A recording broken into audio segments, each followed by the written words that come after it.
The night carried an unsettling stillness, a hush that blanketed the logging camp like a warning. My grandmother, a strong and intuitive woman, felt it in the air. A shift, a presence, something unseen but deeply felt. It started with the air, thick, stifling, charged with something unseen. My grandmother had felt it before, an oppressive stillness that clung to her skin like a second shadow. The night smelled of damp earth and sawdust, but beneath it lurked something else, a faintly sweet, almost sickening scent, like rotting flowers. What are you left saying? Too long in stagnant Hold the water. boy! She knew something was here. When I was a young boy, my grandmother often called me to sleep over in their makeshift shelter inside the logging compound. It was a sprawling place, enclosed by towering wooden structures, the massive main office, the dim stockroom, the guard shelter, and the looming warehouse near the gate. Further north, the sawmill stretched like the ribs of a sleeping beast, its long shadows twisting beneath the moonlight. Beyond it, the log pond lay still and silent, its dark waters swallowing the sky's reflection. Close to the sawmill stood the bunkhouse, a row of 10 cramped units where exhausted workers collapsed after brutal shifts. It was a world of sawdust and labor, where the sawmill stood tall and the log pond glistened in the moonlight. The makeshift shelter where my grandparents stayed sat closer to the mill, slightly apart from the rest, isolated, vulnerable. On days she wasn't called for labor, my grandmother cooked and sold food in their small shelter. My grandfather, ever her steadfast companion, stayed by her side. This night was supposed to be like any other, but something was different. Tonight, though, the compound felt different. The usual nighttime hum was gone. No distant clang of metal from the mill. No murmurs of tired workers. I see no you. rustling leaves. Just silence. Thick. Heavy. Wrong. Then she saw it. Floating midair. A woman. Draped in white. Her dress shimmered like moonlight on water, flowing in an unseen breeze. The fabric gleamed unnaturally bright, as though woven from strands of pure light, but there was no warmth to it, only an icy, gut-deep chill. And her face. There wasn't one. No eyes, no mouth, just a smooth, featureless void where a human expression should have been. Yet my grandmother felt it staring, watching, waiting. You cannot have it! What are you doing? A slow, creeping dread settled into her bones, but she did not falter. She knew spirits. She had seen things no one else could. It was her birthright, the gift passed down by her father, Apongorio, the man whom the unknown had once stolen away and returned with something changed, something unseen. My grandmother's heart pounded, but fear did not grip her. Only knowing, only certainty. This wasn't just a haunting. The spirit had come for her. A low, keening wail filled the air, though my grandfather heard nothing. What is it?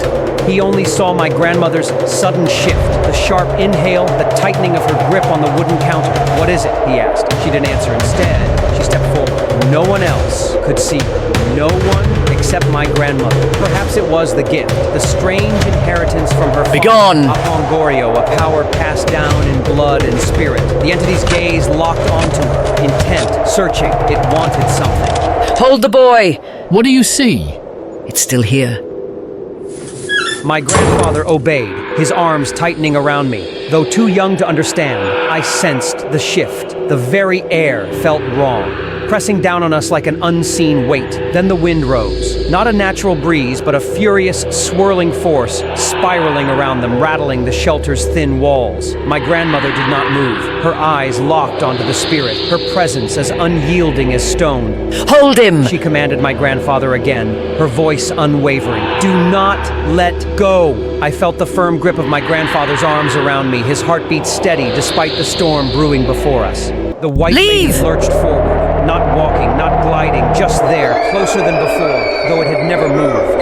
The pressure in the air thickened. My grandmother could feel it, the pull. The spirit wasn't merely haunting, it was trying to take something. Her gift. It wanted what was hers. She could feel the slow, insidious unraveling, as if invisible fingers were prying into the unseen thread that tethered her to the gift inherited from her father. But my grandmother was not one to surrender. She threw her arms outward, fingers spread wide, her voice booming through the night. You cannot have it! The white lady inched closer, its presence suffocating. But my grandmother stood strong. With every fiber of her being, she resisted, her voice rising in power. Leave, she commanded. You will take nothing from me! Begone! The shelter shook. The wind screamed around them. The spirit wavered, its form flickering like a dying flame, its radiant glow dimming as if drained of strength. But it fought back. An unseen force pushed against my grandmother, resisting, clawing, trying to sink into her, to twist its will into hers. But her faith was iron. Her spirit was unshaken. She dug her feet into the earth and pushed back with all she had, her voice rising, unwavering, commanding. The wind surged, shrieking as if in agony. And the spirit began to wither. Its glow faded, its form thinned. The white lady faltered, her glow diminished, her form unraveling into wisps of mist. The battle was over. The entity had lost. And then it was gone, vanished into the night as if it had never been there. The air shifted, the weight lifted, the wind died, the world It's exhaled. My grandmother now. remained standing, chest heaving, victorious. The night returned to stillness, but something had changed. My grandmother stood firm, knowing she had defended what was hers. Only then did my grandfather dare to speak. What was that? She didn't answer right away. Instead, she let out a slow breath and whispered, almost to herself, It came for something it could not take. that night she never spoke of fear, but she knew. It would not be the last time something came for her, and she would always be ready. She never spoke of fear. She had faced the unknown and won, and with that, the legacy lived on. Some tales cling to the roots of a family, passing through generations like whispers on the wind. This story is more than a fleeting encounter. It stems from a time when an unknown entity sought friendship with Apongorio, inviting him to leave the mortal world and live beside it forever. But Apongorio refused. Since that fateful choice, shadows of the unknown have lingered near our bloodline, revealing themselves when the world was quieter, when fewer eyes roamed the night. These encounters stand as reminders that some bonds, though unseen, never truly break, and that the veil between our world and theirs is thinner than we dare to believe. And so, the story lives on, not just as legend, but as truth whispered through generations, waiting for those who choose to listen.